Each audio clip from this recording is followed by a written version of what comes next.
Anyway, what? Paris. I'm just gonna go in the back and watch. No, no. I just merely said what you were thinking. Who is it? What? Harrison. Share with the class. What did you say? You said it with a voice, but I was thinking. What was he thinking? After 30 years, we finally cash it. Well, that's what I said. But I repeated what you said. I tried standing in. They wouldn't take my chance. I know. I love that. You notice we're signing a waiver. Do I have your card? Yeah. Thank you, so we can get this back. Because I'll be scanning the documents. It's the trailer for the original Tron. He finally said shut up, ladies. Did you hear That's gonna that? kill you. Okay. Jungles of Malaysia. He's been playing nice up. Can you hear him talking about jungles and stuff? If somebody gave him alcohol and Red Bull, they're going to be answering to me. I see. So, Carried you through the game grid of here we go. Malaysia. The synapses are just firing. What's that? What is the date? About the waterfall. I think you're 7, talking in my 8. ear. Remember about the waterfall? The waterfall. Yes, he would have been over the edge had not I worked his face down. Going back to the because who's the guy you were going with? Oh my God! You forget that already? We had broken up. I know, and you were distraught. You were standing by the waterfall. I thought you were going to end it all. We had broken up. Tron. Help me. I'm going to be telling that story. Didn't help you with. Darling, is this- Okay, we're going to start with that. Where's the moderator? Where is he? I've already finished this. This doesn't need moderation. Bruce wrote up a paper. Didn't help me any during bringing back alive. Start there. That's a good story to tell the ladies. Did you still leave her clothes all over the floor? Yeah. Both? David Warner. Oh man, let's just bask in the glory of the trailer for a second. Yeah. It's awesome. As we open the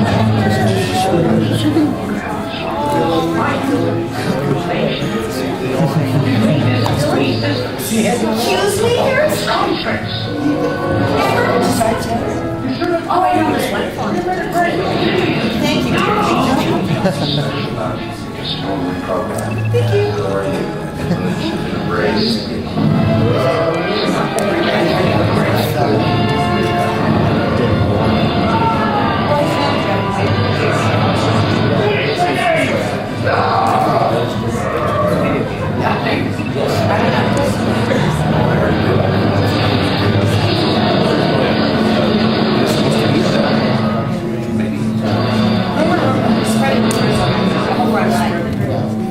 Alright, welcome to the Tron panel, everybody. Alright.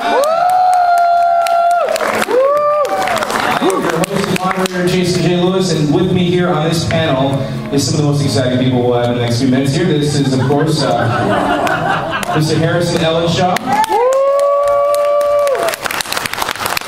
Harrison was the visual effects supervisor for Tron. In fact, that's right. Yeah, give him a big hand. This guy had no idea what he was getting into when he jumped into this. And he was the first person to actually hold that credit in a film as a visual effects supervisor. First person that we credited that. So, a little known fact. And then sitting next to him is Mr. Bruce Boxlight. Mr. PopConLA and Tron. Greetings, program. Good to see you, sir. And next to him is the lovely Cindy Morgan. Greetings program. And next to the lovely Cindy is Mr. William PopConLA. He spent 5 years researching the book that he just released called The Making of Tron. And I highly recommend you check it out. It was very exciting because it gets into a lot of detail about the film, but also the impact of the film and how it's changed the industry in the last 30 years. And in fact, I want to point out that 30 years ago, tomorrow is the reason that we're here today. July 1982 was when Tron was released. And to rousing audiences and applauses, I'm sure. Yeah. And I am so excited to be here moderating this. This is absolutely one of my favorite movies of all time. And yeah, come on, let's go. Yeah. And I grew up watching this film. I think I was in 3rd grade. I watched it almost every day. on video, and I was watching it almost every day after I got out of school for about a year straight. In fact, in 7th grade, I actually attempted to novelize the entire film for extra credit, but that I only got through chapter 7, I think. I didn't get a computer. It was great. But anyway, so we're gonna take some time to ask these marvelous panelists some questions, and then a little bit later in the session, we'll open it up to, of course, some Q&A for you guys. Please, when we do that, just raise your hand. I'll try to get to you guys as soon as possible. When we do, sir. I'm very excited. I appreciate that enthusiasm. But on the other disc back there, if you guys could cue up that other disc back there, I wanted to also show what's going on. That's very exciting right now. Some of you may be aware that on Disney XD, you guys have seen it yet? They are actually, Disney created a series called Tron Uprising, starring very own Bruce Boxleitner. And it bridges the gap of time between Tron and Tron Legacy, and gets into some really great character development stuff with Tron. So let's go ahead and take a look at that just for a few minutes. Sneak peek of the new Disney XD series, Tron Uprising.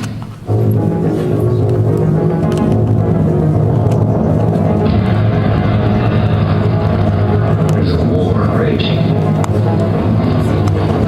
Those generals have taken over every city on the earth. Greetings, programs.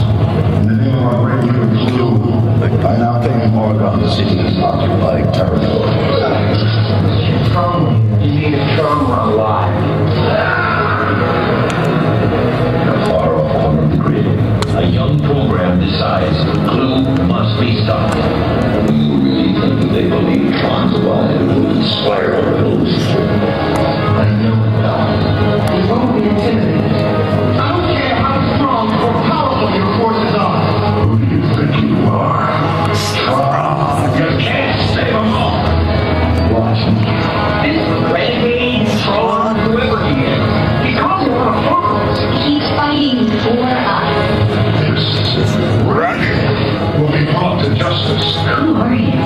He said it himself. Come, Tron!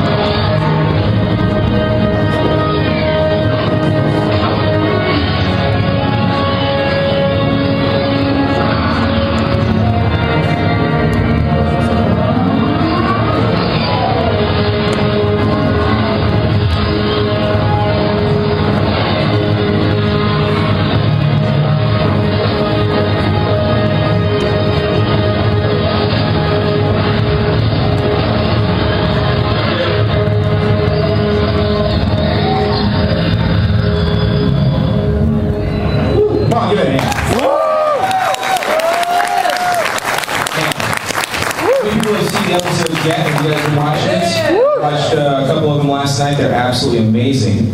And Bruce, since you're here, why don't you tell us a little bit about the premise of what's happening with Tron in this particular animated series? Well, that's a lot to ask. I'm sorry. I know. I'm trying to scale it down. No, I don't feel that it's it was kind of like a logical extension of where Tron would go, an animated series. It's actually all about it, the CGI animation. It does, it sort of bridges the plot sort of bridges that gap in between somewhere. I know a lot of fans want to get on me now. Where exactly is that? And I'm going, just shut up and enjoy the show. Because in the end, Tron doesn't know everything. But anyway, no, Tron knows it all down there. But anyway, we have a wonderful cast. Obviously, we have Elijah Wood, Lance Hendrickson, Mandy Moore, Paul Rubens. My God, I'm just blanked at the other folks, but we have a huge cast on it, and we've been working on it for almost a year. Charlie Bean and all the creative people in the back are just phenomenal. And I just think it's a logical extension of the Tron franchise. I really do. Elijah has been a wonder. He really has. We have Frodo. Who knew Frodo would turn into the next Tron? It does kind of make sense in a strange way. I hope it's doing well. I haven't heard anything, but I'm sure it is. And, look at that animation. It's just phenomenal. I love the design of it. The night that it premiered, we were at Disney, and or not at the night it premiered, the night they rolled it out to announce it.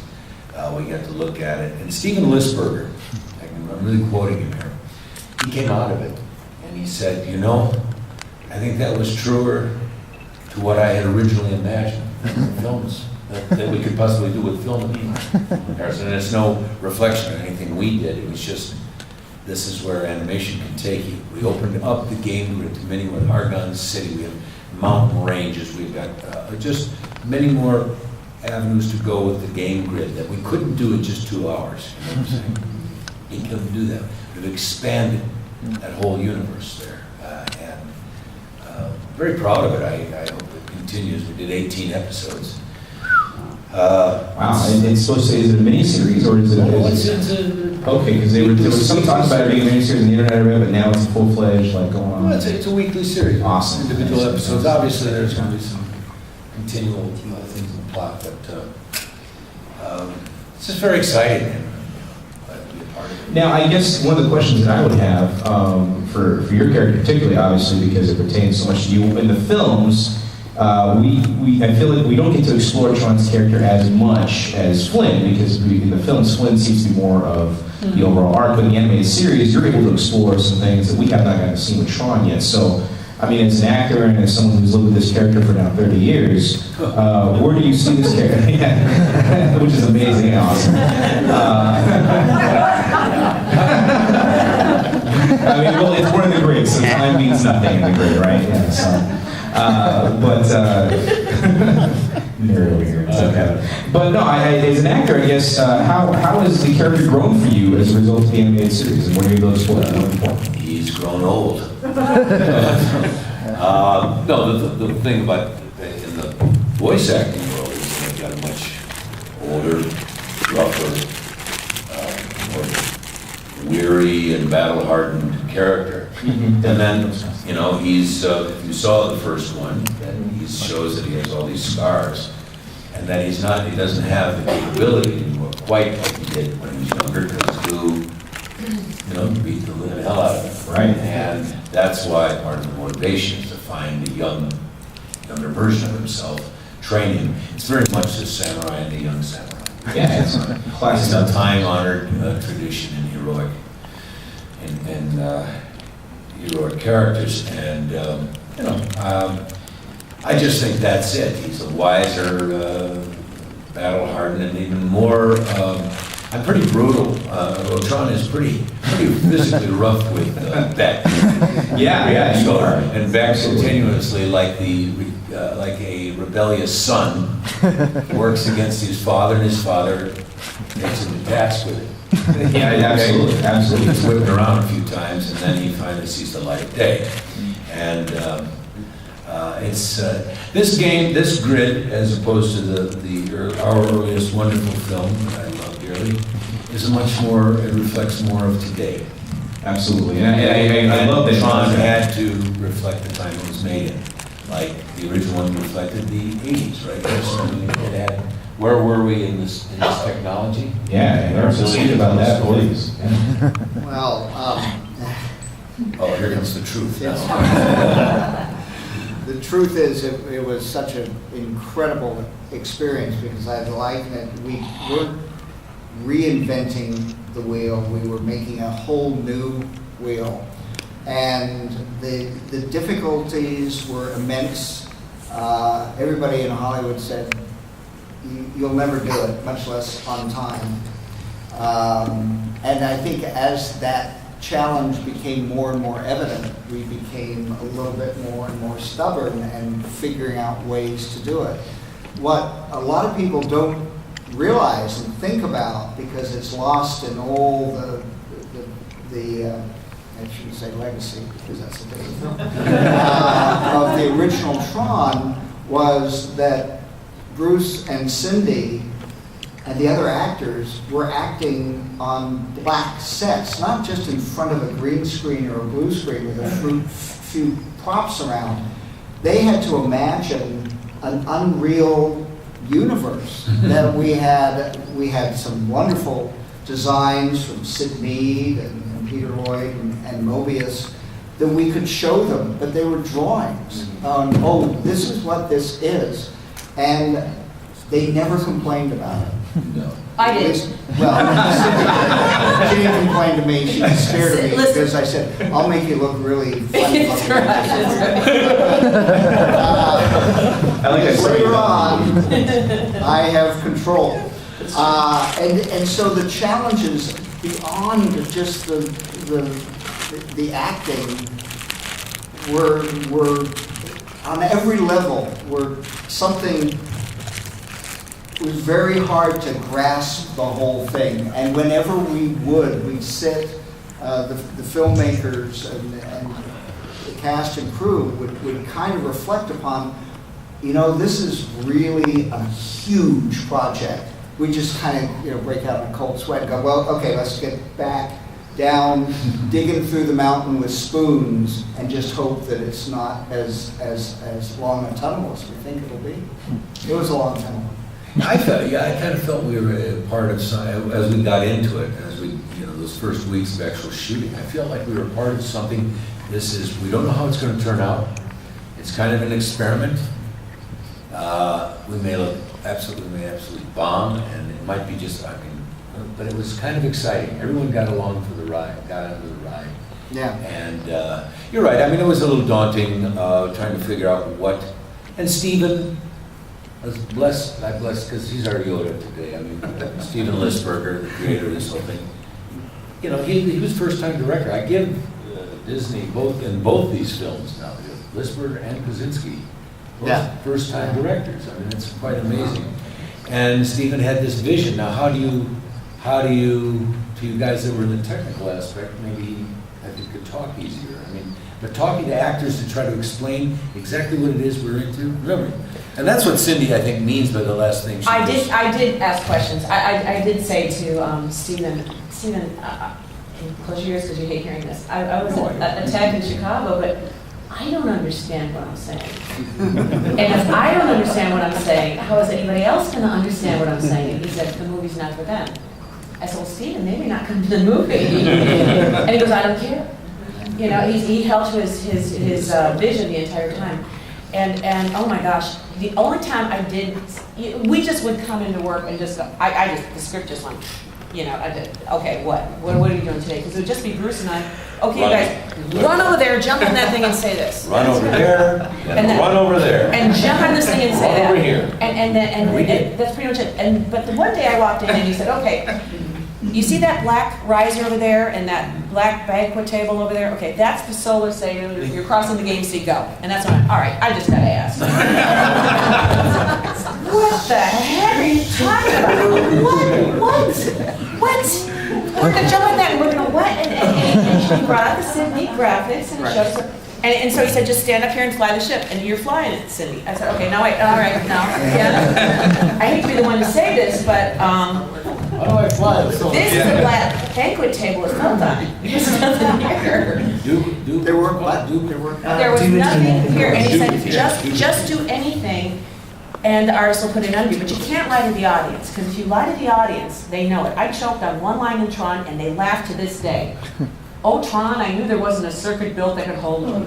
They grabbed up every single time. I love that I line. said, listen, don't make me say this. My friends are coming to this movie. And he said, My friends came to the movie and loved that line. excuse me? So, as it turned out, he said, just do anything. And because I ran a soundboard at one time, I saw in front of me a soundboard.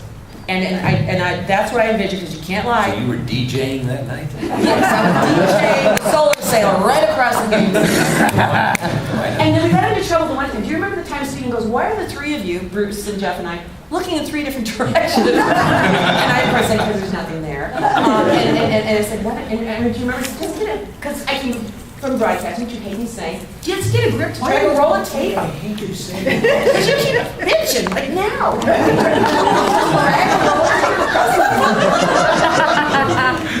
Well, now, So we had an eye line to look at. Do you remember the roll the tape? What's an eye line? Oh my God. Yes.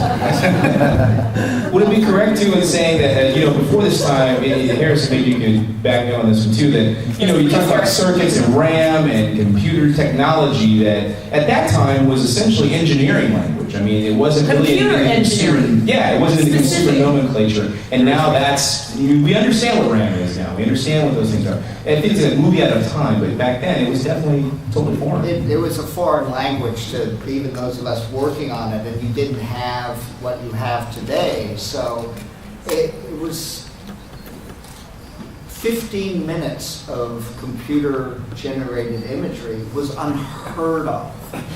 You just couldn't do it. And then to match another 35 minutes of very labor-intensive, non-computer, what we call backlight compositing, and make it look like it's all in the same world, all done by, literally hundreds of different animators, effects animators, artists, and make it look like it's one place and it has a consistency to it, is pretty remarkable. And that's one of the things I think most of us are most proud of, is that it doesn't look like it was done by that many people. It looks And like there was one so man's vision. There were so many people. The credits, the end credits. Yeah, Well, the- Yeah. and the end credits, as you know, have the Chinese characters, because with a lot of the hand rotoscoping was done in Taiwan, and it was my job to put together the end credits. And I said, send us the end credits. And so they did, as they showed. And I thought, you know what, well, this won't do. We gotta get it in English. Who cares? And it'll be more reverent to give it to. Now, I don't know what any of it said. Imperialist dogs. Hollywood. William, in your research, did you find any of that out? What you said or not said? I'm sure it was basically named. Yeah, no. All the Yeah. animators and their departments and stuff. I don't speak Taiwanese. You don't? No, do you? Bruce at Tron does.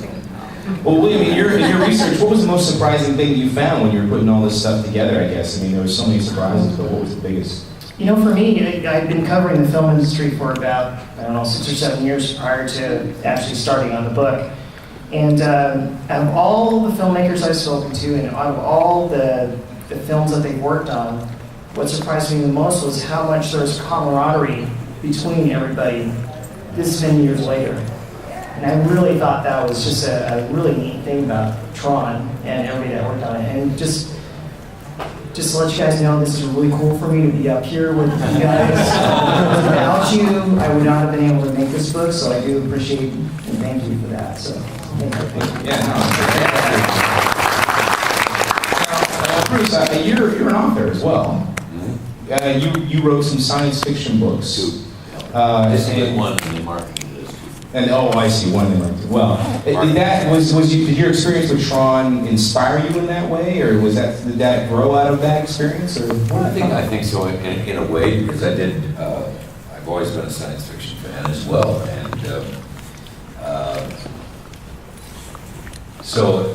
and a Western fan. So that was my original story. When I was doing Babylon 5, I was given an opportunity. I want to write something, and I had a built-in audience, as well as a Tron audience. Right. And so I matched the two genres together.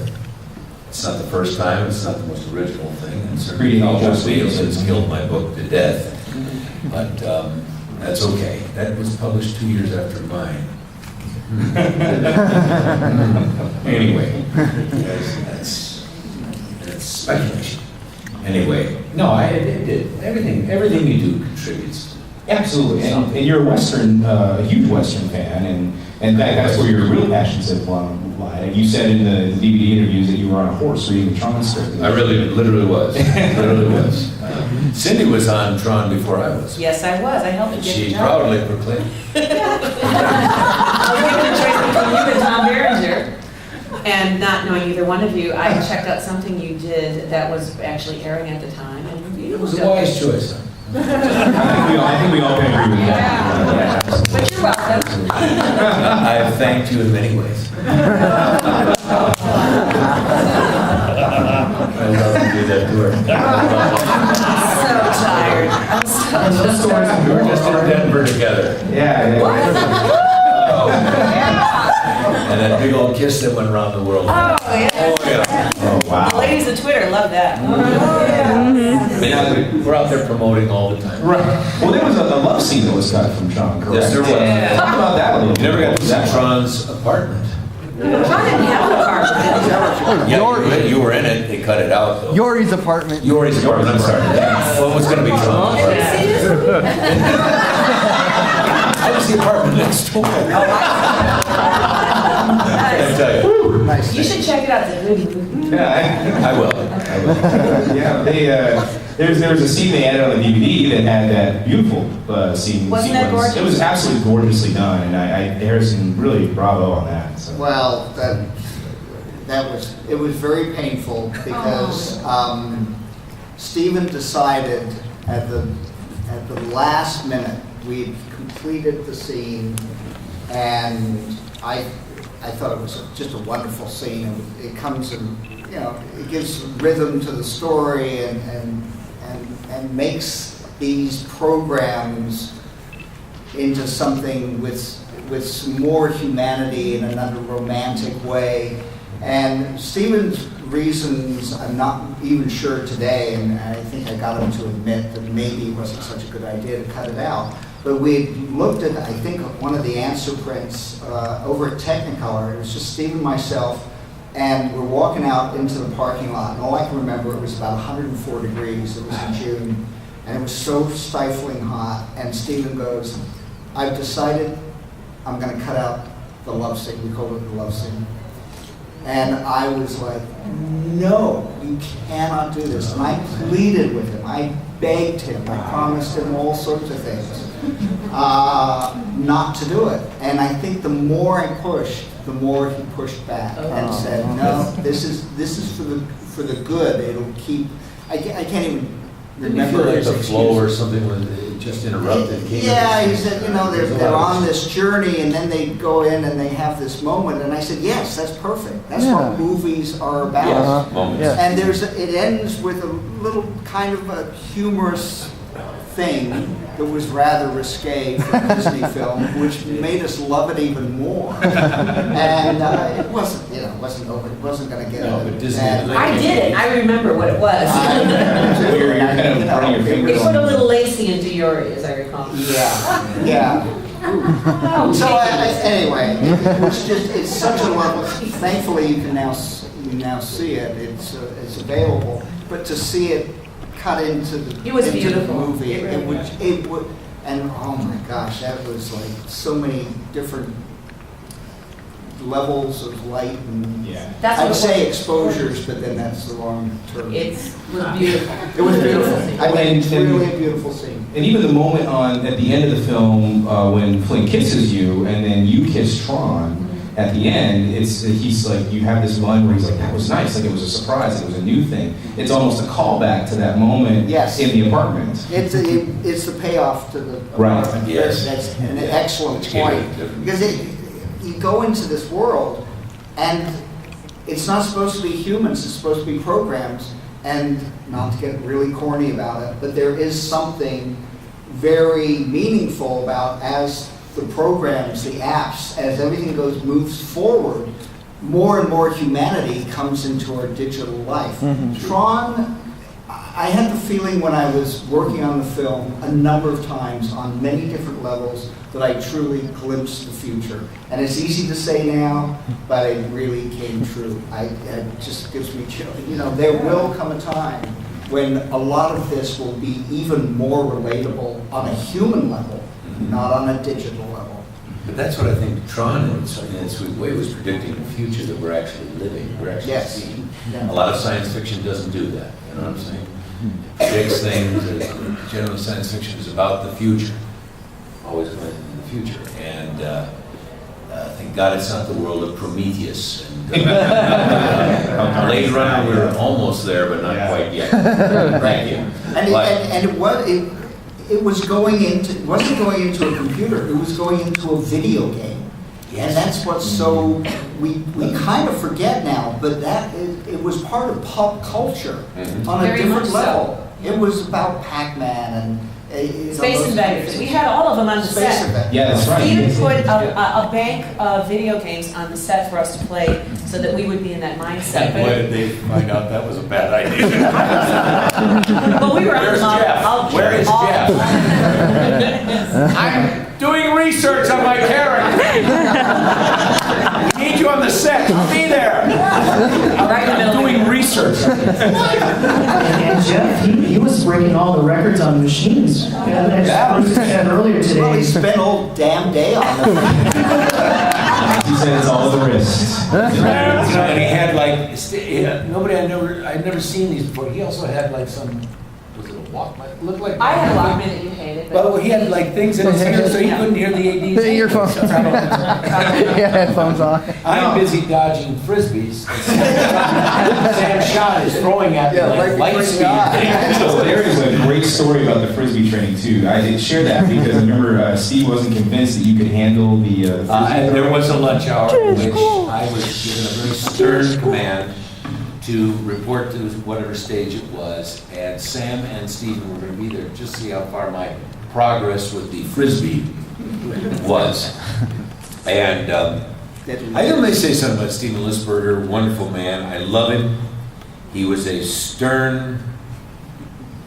He was a pain in the ass. I'm sure Napoleon was too, and I liken the two of them. oh boy. Anyway, no, I love him. He's got this big beard and hair, and he's our Yoda, he's our storyteller, and without him, we would not be sitting here. But he was very adamant that I really know how to do this stuff. And I was saying earlier in an interview today, my proudest shot in the entire movie is when it was up on the step ladder, and it was a close-up of me, and they were throwing frisbees at me as far as I'm deflecting these things off. And one came at me, it's supposed to be the final thing I had just taken. It wasn't Sark, but I forget who it was. I just taken, and the look on my face has F-U written all over it when it came, and I caught that sucker as it had gone over my head. I caught it like this and brought it, and I stood there very slowly, and I said, And that made it very difficult because that thing came streaming over my head, and boom, I grabbed that thing. Yeah. And I happened to get it, and it's in the film. We kept it in the film. No, it's a And I look at him with the most, come on down here, and I'm gonna make you eat this thing. And then he was amazed, I go, my God, and they're all going, wow, he just caught that. And it was an accident. You didn't see the 50 other But some ones of they my threw at hardest work me. is accidents or tripping over That's something. what's beautiful. The best stuff is, oh my God, look what just happened. Because it's honest and it's real and it's cool. It is, and I mean, and it's amazing what you learn as an actor for this brief, intense amount of time. You try to acquire whatever it is that your character's skill is, and I was learning all these kind of shots, and it was getting pretty lethal with that thing. Jeff didn't have to do that. He was the guy on the video game. He was the pinball wizard, He was the guy, and always has been since. Even when I saw him 2 years ago, and we were starting with Legacy at the rehearsals. I mean, it's the same guy, same wonderful, gregarious guy. Grab a hold of you, hug you. Oh, Tronsky, and go Flinster. 30 years and not happened, but he didn't have to do all that. He had the great sense of humor. I had that dry, I wasn't very funny as Tron, was I? Alan Bradley, I was even. Did your cowboy work influence your character development? Yeah, he was. Well, I was kind of an innocent goof. I mean, that thing.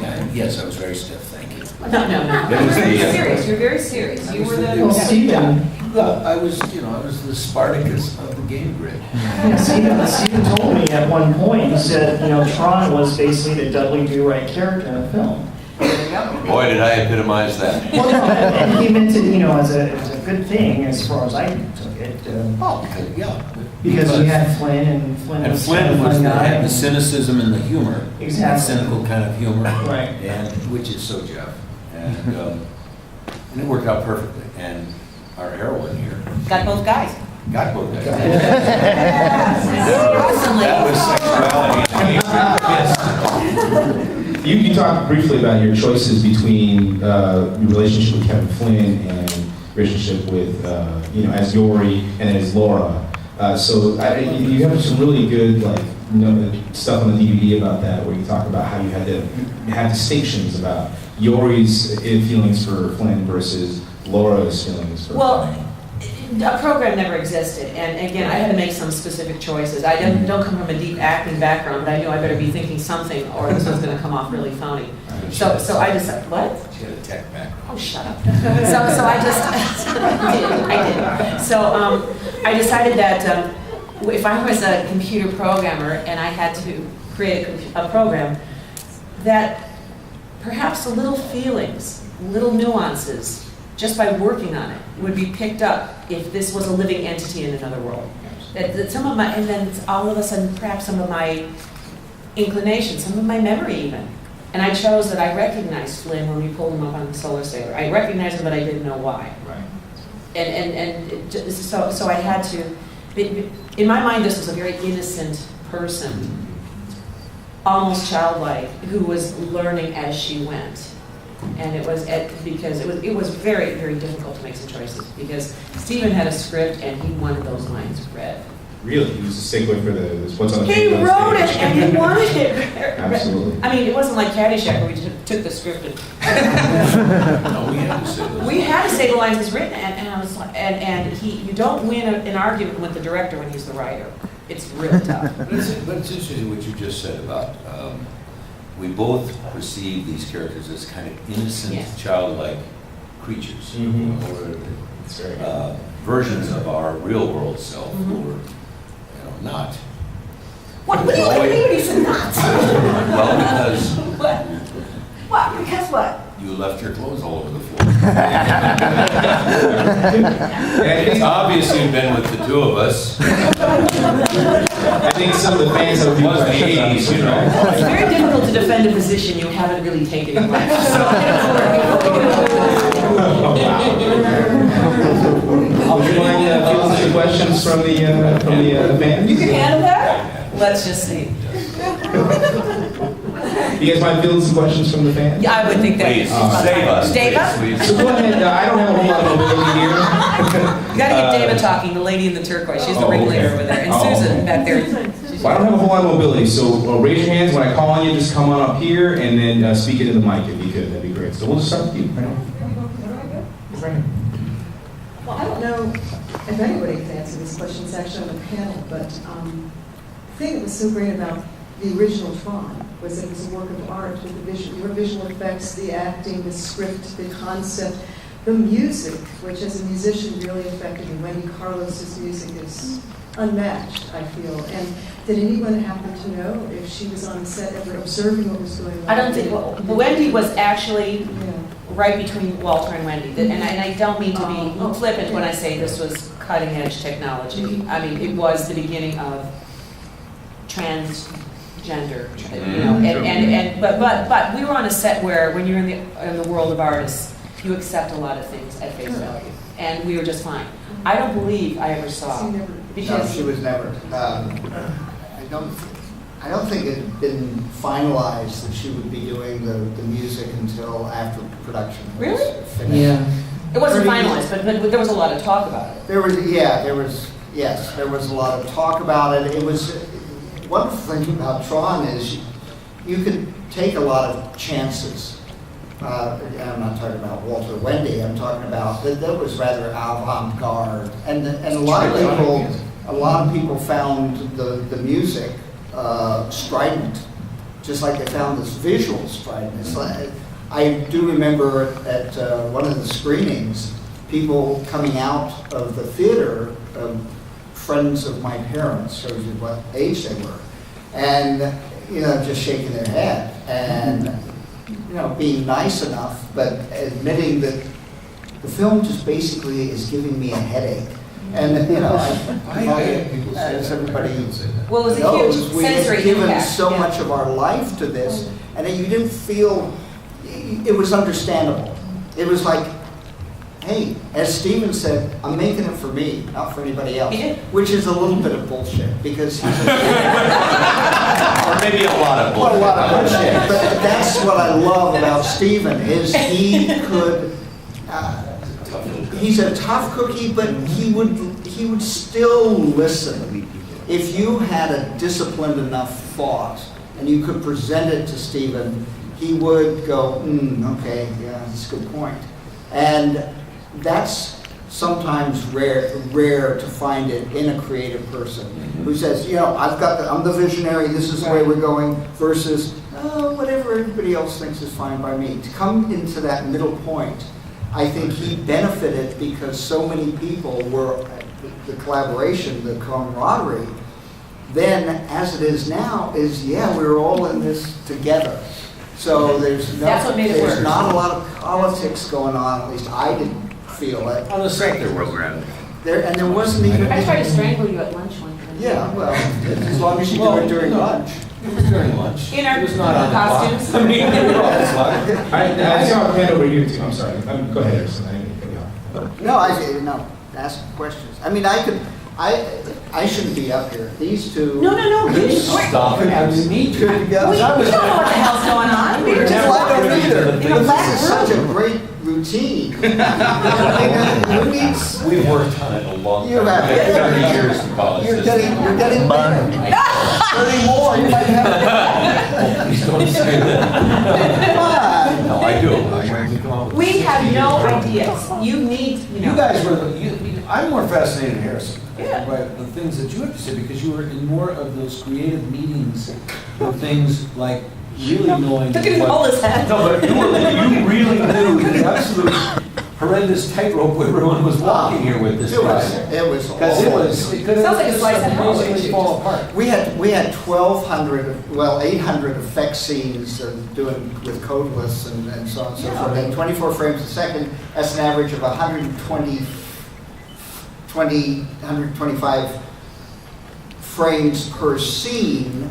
76,000 large blow-ups of 76,000? 76,000, and for every single positive blow-up you made, you had to have a negative image. That's another 76,000, plus you had to do the rotoscoping, the hand inking and painting, adding the colors, doing other elements. And you ended up with 600,000 blow-ups, which is hard to understand. We had to get it done in 5 or 6 months. And at one point, we were in a meeting with Stephen and some of the others involved, and said, I had this idea, Christmas is coming up. We'll go and find, if we have 1,200 scenes, we'll go find 600 students. We'll bring them in for 2 weeks, and then we only have 2 scenes to work on. What could be simpler? And somebody said, well, where do we bring them in? What auditorium? We'll find an auditorium, we'll rent some desks, we'll show them how to paint. Okay, how long will that take? Well, a day. Somebody said, well, what about lunch? Oh, they bring their own lunch. We'll try that. 600 people, what about bathrooms? Maybe we can tell them to hold it. It's like This is a meeting? It's 8 hours in this meeting, and finally we decided to take the chance and ship them all overseas. 80% of these scenes went overseas. They came back from Taiwan, and all the paint, they'd forgotten, they didn't know about drying shelves. So all the paint, all of them were stuck together. There's no internet. I'm on the phone to the people in Taiwan going, stop! They're not answering the phone because they're all like this. The animation cameraman literally calls me at 11 o'clock at night, and he's crying. He said, Harrison, I can't do it.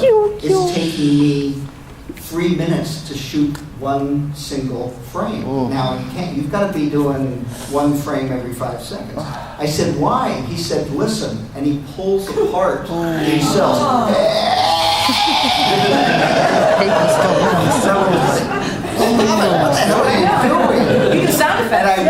run down to see him, and he's in tears. He says, I have to fix. And he said they went to so much work, and I'm thinking, yes, they did. We shipped the goddamn thing, 6,000 miles away, just and now it's all ruined.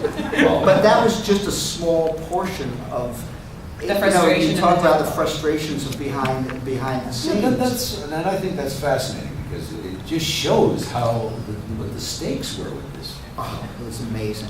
We had to drag trailers, the big modular trailers onto the back lot, just because nobody had really figured what space 600,000 cells and codeless would take up. And we ran out of boxes, so we had to go to a box manufacturer to make boxes to put them in the airplane to ship them, bring them back. First set of boxes we made weren't strong enough, and they all crushed.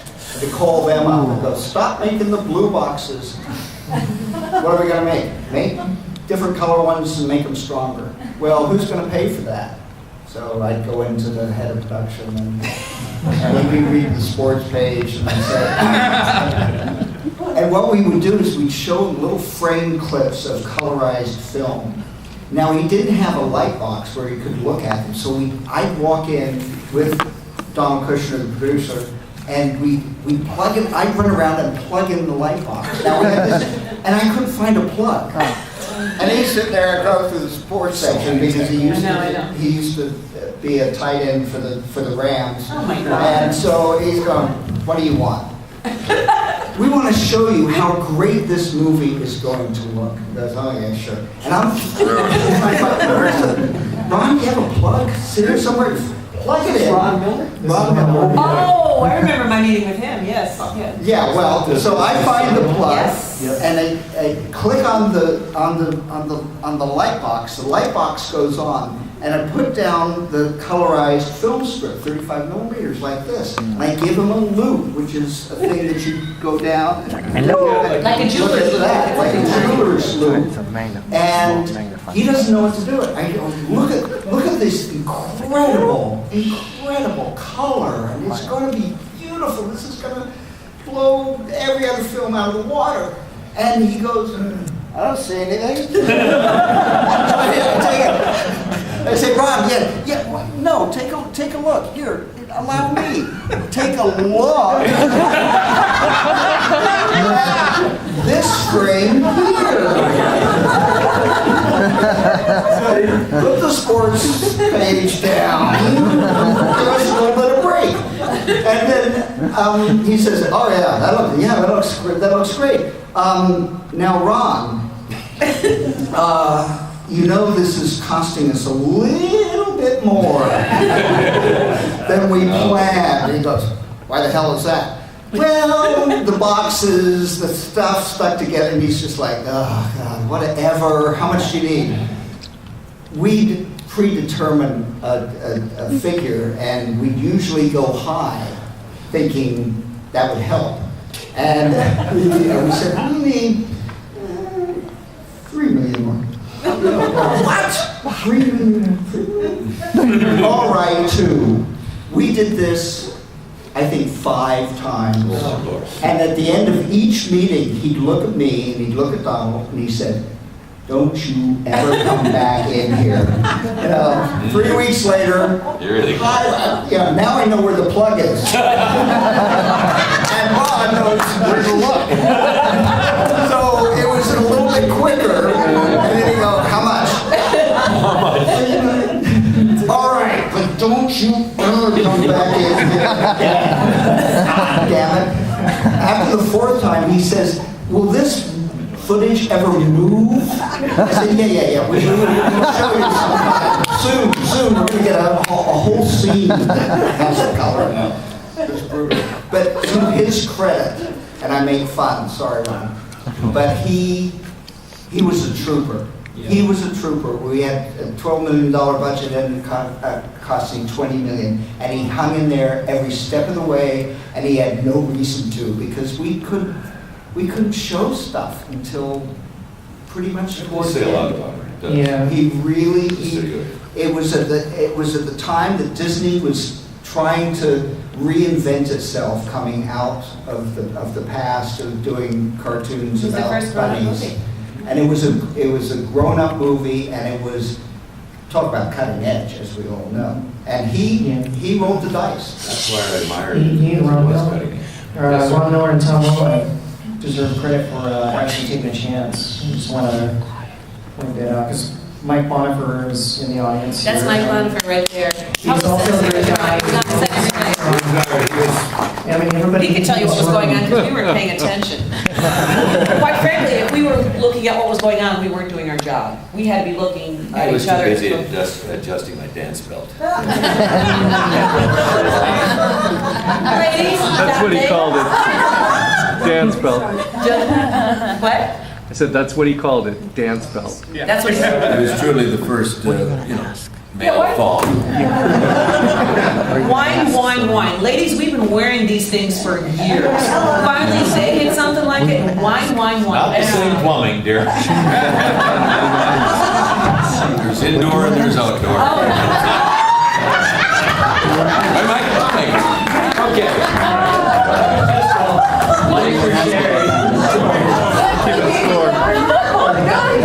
Thank you. We have a question from this young man.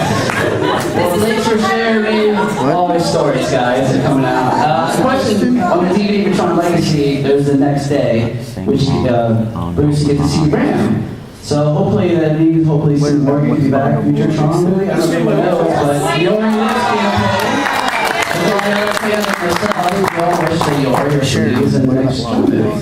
Thank You you. saw a little, you saw Danny Shore in there. Yeah. Danny. He said sit down. I know. Did you film that Saving scene those other during the movie? surprises. Pardon? Did you film that scene during the movie or after? Afterwards. Okay. Super Pirate Booty Hunt did the cutest sorry. animation of it's Adult Swim video. Super Pirate Booty Hunt. It's Adult Swim. Very cutting, very edgy. Let's say there's a shark humping a pirate's leg. And right in the middle of this thing, they pick up a picture of Yuri and go, "Please help our friend Cindy Morgan." No, he's not gonna. It's so funny. It's on my Facebook page, and it's just so wrong. It's right. It's just screaming I hilarious. always need to say Londa Next Malari's we'll line. see on No, the internet, not now. Tron man with a sandwich board saying, put Robot free chicken kidney. Yori. Yes. Free Yori. Yes. It's not gonna remember. Ellie, long. yes. Whoa. This is a small convention when you start to know everything. A lot of those are different actors. Grassroots. Thank you. Question to Bruce. Yes. What's your favorite line from Tron? My favorite line? The one I use all the time, greetings program. I don't know, that's one of them. Greetings, Something program. that I say to Sark. Oh, this one, Steve got really angry. You can see me, I am blisteringly angry. And I say to Sark, yeah, but you guys probably know the line better than I do. I said, yeah, but I'm better than you, or something like that. I meant it. Sorry, ladies. I said I wanted to say, yeah, I'm better than you, you little prick. Who were you addressing? He did. I was talking to Steve Lisberg. But it was in the fight with Sark, though. Yeah. Yes, but he was always in a fight with Steve Lisberg. No, this is what I love about Steve. And don't get me wrong when I say this. We banned him from dailies at one point. Because he was such a pain. He would not accept a shot as a final. Wow. And he kept saying, no, it can be better, it can be better. And You banned the director from David. So- That's like crazy. I can't remember who drew the short straw. I think it was Donald. Donald probably has to do a lot of that. And it was, and to Steve's credit, he said, okay, I'm not coming to dailies. Which kind of puts more pressure on you, because then it's like, yeah, I should have been in dailies, look at this crap. No, and don't get me wrong when we're talking like this. I love the guy. And it just, in that creative process, There's a lot of pushing. a lot of pushing and shoving and pushing and pulling and Which people. needs to be. Which It needs needs to to be. be. That's what comes out. That's what these things come out of conflict. That's where movie magic comes from. A bunch of creative people getting together and smacking their heads together and seeing what comes out of it. Because And then we otherwise, finally it's really all boring. joined together in the same effort, but it wasn't. It's More or less. it's right. You're giving birth to something, Okay. and it's painful. All right. I'm told.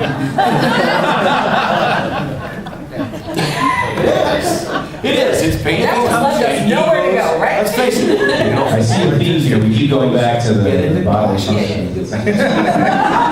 to reel this one in there? Just may follow up on the final comment. Sure.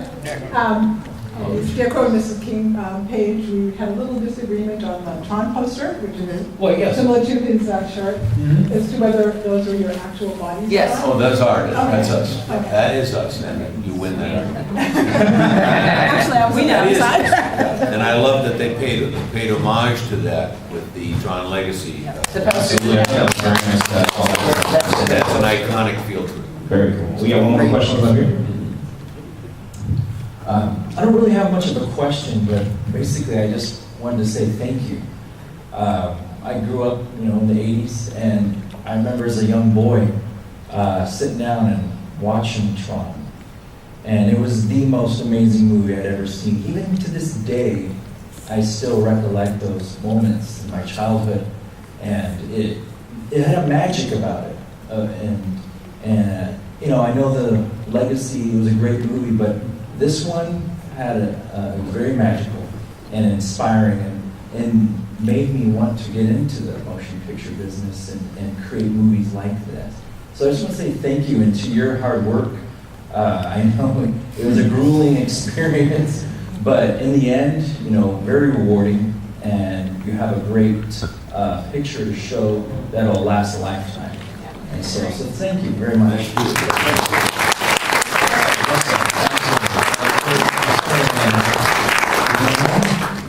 Oh, this guy. Yeah, very good. I was wondering if there's anything you could possibly tell us in your new steampunk series. I saw a little teaser or site. Why don't we hold off on that one, okay? And still deal with the Tron world here. That'll all come out in next week at Comic-Con. At Comic-Con. Oh, okay. Which, I believe your panel is Friday, correct, for Tron? Yeah. Tron Uprising? We got more to reveal on that. We have Tron Uprising too. Cool. Awesome. All day Friday. It's going to be good stuff. And, I'll be there. Anyway, where is the gentleman that just talked? Me? No, Yes. no. Someone else over here? Yeah, thank you, because I want to tell you that over these now 30 years tomorrow,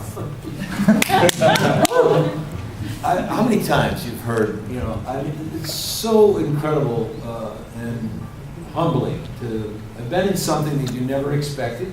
I'm sure Cindy can agree that you never expected, that it has influenced so many people to go into either some software, whatever, that has to do with the computer world, or motion picture world. You have Harrison. Many times. But Harrison hasn't been on the front lines like we have meeting people. Yeah, but I'm And sure when you that's it. are, which you will be, because you speak really well, because we want to hear more of you. Yeah, absolutely. I like that sound effect.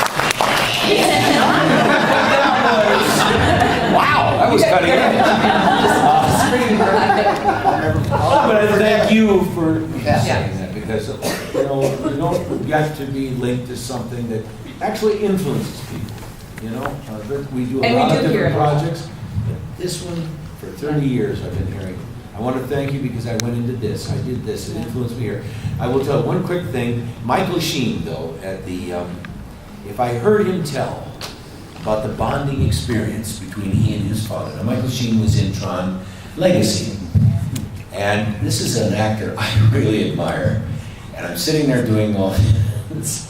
He doesn't know me from Adam, other than he's sitting next to Tron. And I never did another thing in his eyes. Okay? That's okay.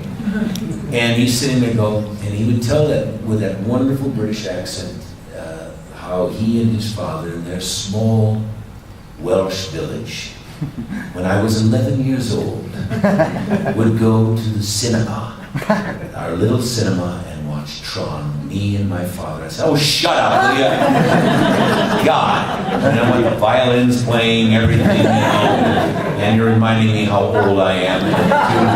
You have Academy Awards, and I don't!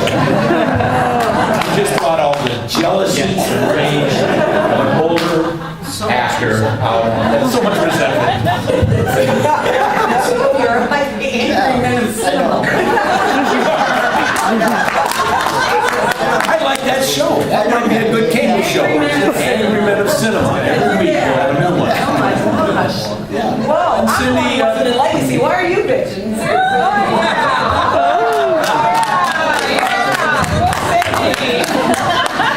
How come the title of the movie is named Tron? Did somebody say it was named Flint? Go there. Maybe Michael Bonifer should bring this up. Mike, start. Get me out of here. Okay, well, Yes, please. first of all, I want to echo what this gentleman said. And what do you do for a living today? Where did your path take you? Well, right now I just moved down here from Seattle, me and my wife, and we're pursuing the film business. Good luck to you. And So, and in a good way, seriously. Great. So I have met so many people, like they have, I have met so many people who were influenced in the way that you were, and I was too. And for me, it was really my first professional gig in the entertainment business. And you hear these stories about ducks who get hatched, and the first animal they see will be like a pony, and they'll believe that that pony is their mother, and they'll follow the pony around. Tron was that pony for me. I was following the pony right since. What? And I've stepped in a lot of things because of it.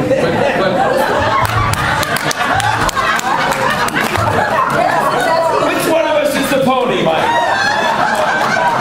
So the other beautiful thing is how you turned into Donnie and Marie and This is stunning to me. This is its own entertainment. You'd rather be a pony here. My Little Pony might be big for you. So We're going to be arguing across the globe for the rest of this year. I'm going to be seeing more of this man than I had when I was working with him. I talk to you almost every day now. you are the battling girls. It's a wonderful routine. So it's fantastic. It's fantastic. Take it to Melbourne. Take it to Sydney, Auckland. Yeah, we're going to. 10 days overseas, you'll be reading about It's it. fantastic. It's fantastic. I want to get toxins. I want to get toxins. 10 days overseas and maybe obituaries. No, I So I have a question. Go. What say what? No, your first days on the set, I remember it very vividly. Well, the first thing I remember is nobody knew anything. Right. So it's the classic William Goldman statement, literally. And David Warner had the first scene on the first day. And Steven is in full madman mode already. Like he doesn't be like Dennis Hopper in Apocalypse Now. David Warner is going, what in the hell? And you bend over backwards. And bend over. No, the light beam is coming down on you. No, you're hitting. And everybody's going, what the hell? What? And David Warner's just looking around for help. He's like a drowning man, and he's going, somebody tell me what's going on here. It's not his outfit. No, he's got the big samurai hood on. That's all in black and white. Not the greatest physical specimen. Right. Everybody's taping him up. Gone back all the way and stayed there. And I'm trying to bring him back up again. We thought he was going to snap in two. He literally had no ass. He suffered from noasical. And they had to build it up in his house. Yeah. And the man's wallet flapped against his back. And I love David. I've done 2 pictures with him. Why were you staring at his ass? I'd love to hear it, Michael. You were always staring at mine. So. Now we're rolling. Question, Michael? Oh, no, this is way better than a question. There's a pony? I don't even know if I had a point to make. I just wanted to get in on this. No, you have an interesting perspective. That is, and please. Well, and so you touched on it a little bit, but Jeff played Battle Zone. That was his thing. So Jeff would be what we called in the zone.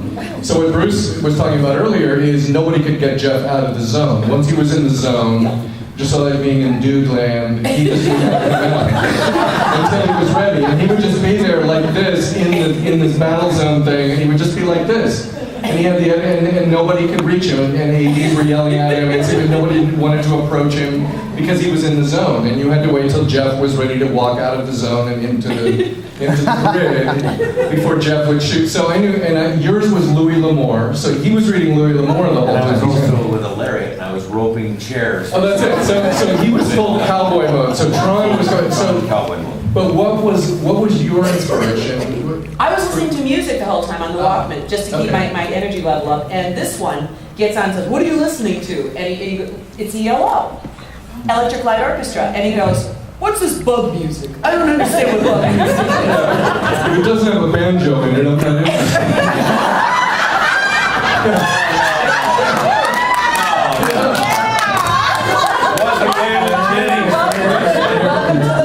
So it wasn't Waylon Jennings. So that's true. I'll love country. So I have one quick. So this is the real reason I came up here is I'm not.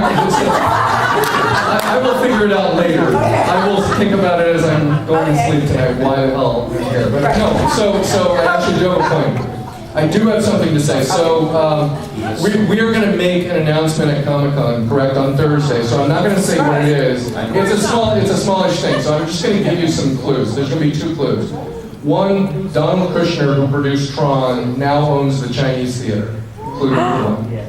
Clue number 2 is starting tomorrow. There'll be a Twitter identity called @Tron30th. And you'll be able to find out where that leads and how those 2 things connect if you start following @Tron30th and then watch for an announcement at Comic-Con on Thursday. It has to do with the 30th anniversary of Tron and what that will be. Will be revealed through on Thursday, and then you can start following the Twitter. Yes, it is. @Tron30th. That'll be tomorrow. Yeah.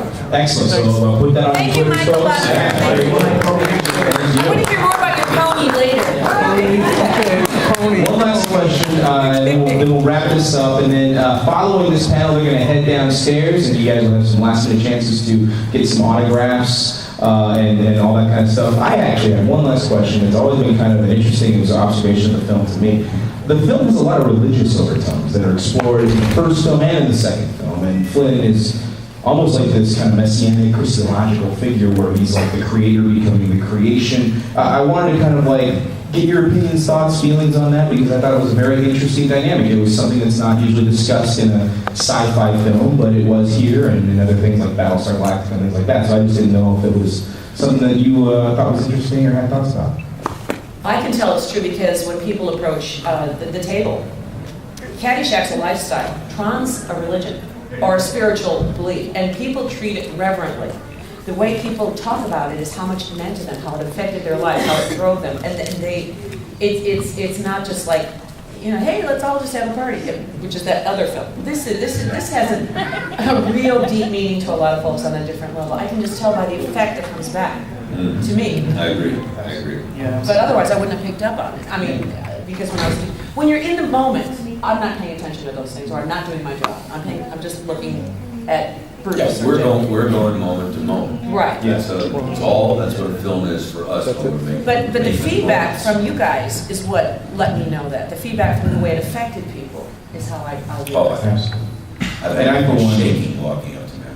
Well, I want to echo this gentleman's statements too. I just thank you so much because this film was for me and my dad too, Bruce. It was sorry, I didn't go back there, but I tell you, it was also just an amazing. You're not from Wales, right? No, I'm not. No, just from Southern California. And Harrison was all worth it. Yeah, absolutely. It's amazing panel for everyone, you guys. One more time, this is Harrison Ellis. Let's hear it for Bruce Boxleitner, Senior Morgan, and William Pillay. Making of Tron, it's on Amazon.com. Get it now. And also, Mr. Harrison has all of his matte paintings up there on his website, ellenshot.com. Make sure you go check them out. They're absolutely stunning and beautiful, and you should get them if you can afford them because they're amazing. So, absolutely. So, one more time, guys. Give a hand to our panel.